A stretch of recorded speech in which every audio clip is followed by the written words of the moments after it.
Évangile selon Matthieu, chapitre 22.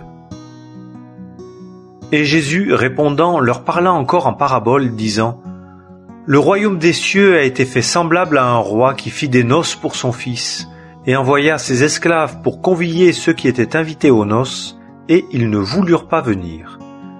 Il envoya encore d'autres esclaves, disant : Dites aux conviés : Voici, j'ai apprêté mon dîner, mes taureaux et mes bêtes grasses sont tués, et tout est prêt.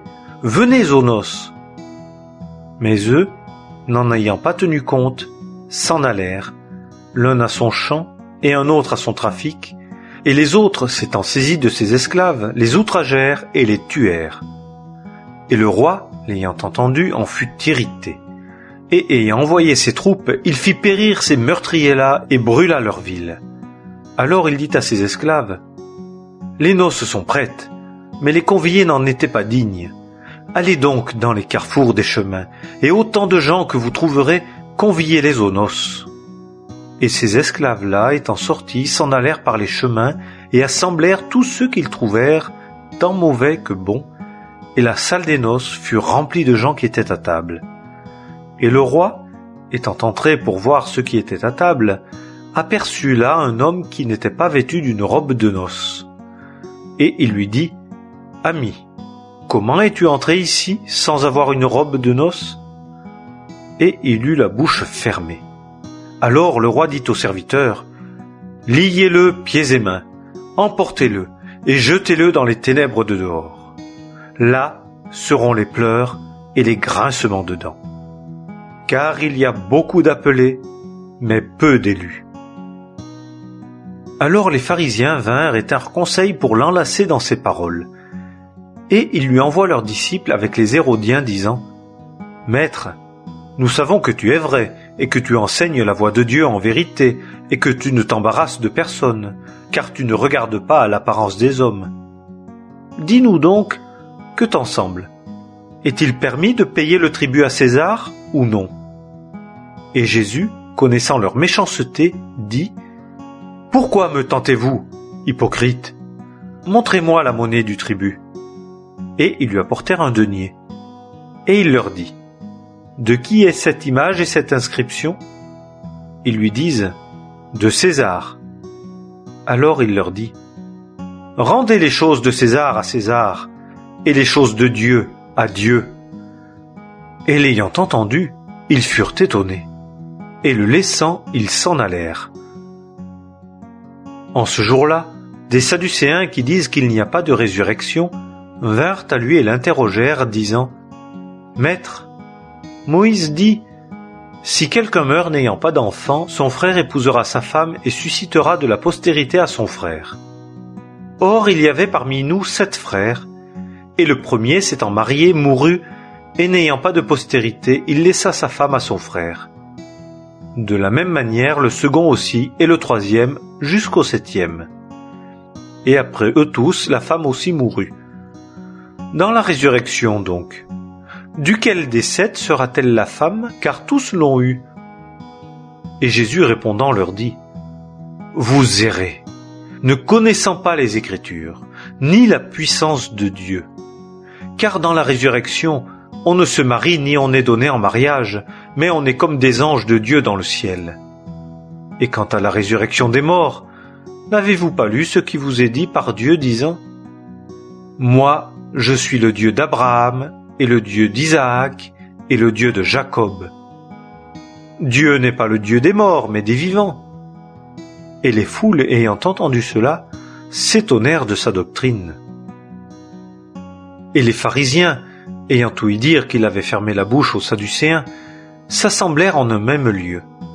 Et l'un d'eux, docteur de la loi, l'interrogea pour l'éprouver, disant : Maître, quel est le grand commandement dans la loi ? Et il lui dit : Tu aimeras le Seigneur ton Dieu de tout ton cœur et de toute ton âme et de toute ta pensée. C'est là le grand et premier commandement. Et le second lui est semblable. Tu aimeras ton prochain comme toi-même. De ces 2 commandements dépendent la loi tout entière et les prophètes. Et les pharisiens étant assemblés, Jésus les interrogea, disant : Que vous semble-t-il du Christ ? de qui est-il fils ? Ils lui disent, de David. Il leur dit, comment donc David, en esprit, l'appelle-t-il Seigneur, disant, le Seigneur a dit à mon Seigneur, assieds-toi à ma droite jusqu'à ce que je mette tes ennemis sous tes pieds. Si donc David l'appelle Seigneur, comment est-il son fils ? Et personne ne pouvait lui répondre un mot. Et personne, depuis ce jour-là, n'osa plus l'interroger. Évangile selon Matthieu, chapitre 23. Alors Jésus parla aux foules et à ses disciples, disant, « Les scribes et les pharisiens se sont assis dans la chaire de Moïse. Toutes les choses donc qu'ils vous diront, faites-les et observez-les. Mais ne faites pas selon leurs œuvres, car ils disent et ne font pas. Mais ils lient des fardeaux pesants et difficiles à porter, et les mettent sur les épaules des hommes, mais eux, ils ne veulent pas les remuer de leurs doigts. Et ils font toutes leurs œuvres pour être vus des hommes, car ils élargissent leurs phylactères et donnent plus de largeur aux franges de leurs vêtements, et ils aiment la première place dans les repas, et les premiers sièges dans les synagogues, et les salutations dans les places publiques, et à être appelés par les hommes « Rabbi, Rabbi ». Mais vous, ne soyez pas appelés Rabbi, car un seul est votre conducteur, le Christ. Et vous, vous êtes tous frères. Et n'appelez personne sur la terre votre Père, car un seul est votre Père, celui qui est dans les cieux. Ne soyez pas non plus appelés conducteurs, car un seul est votre conducteur, le Christ. Mais le plus grand de vous sera votre serviteur. Et quiconque s'élèvera sera abaissé, et quiconque s'abaissera sera élevé. Mais malheur à vous, scribes et pharisiens hypocrites, car vous fermez le royaume des cieux devant les hommes, car vous n'entrez pas vous-même, ni ne permettez à ceux qui entrent d'entrer. Malheur à vous, scribes et pharisiens hypocrites, car vous parcourez la mer et la terre pour faire un prosélyte, et quand il l'est devenu, vous le rendez fils de la géhenne 2 fois plus que vous. Malheur à vous, guides aveugles, qui dites « Quiconque aura juré par le temple, ce n'est rien, mais quiconque aura juré par l'or du temple est obligé. » Fous et aveugles, car lequel est le plus grand, ou l'or, ou le temple qui sanctifie l'or?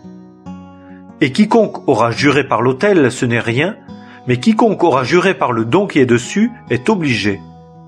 Aveugle, car lequel est le plus grand, ou le don ou l'autel qui sanctifie le don? Celui donc qui jure par l'autel et par toutes les choses qui sont dessus. Et celui qui jure par le temple et par celui qui y habite. Et celui qui jure par le ciel jure par le trône de Dieu et par celui qui est assis dessus. Malheur à vous, scribes et pharisiens hypocrites, car vous payez la dîme de la menthe et de la nette et du cumin, et vous avez laissé les choses plus importantes de la loi, le jugement et la miséricorde et la fidélité. Il fallait faire ces choses-ci, et ne pas laisser celles-là. Guides aveugles, qui coulaient le moucheron et qui avalaient le chameau.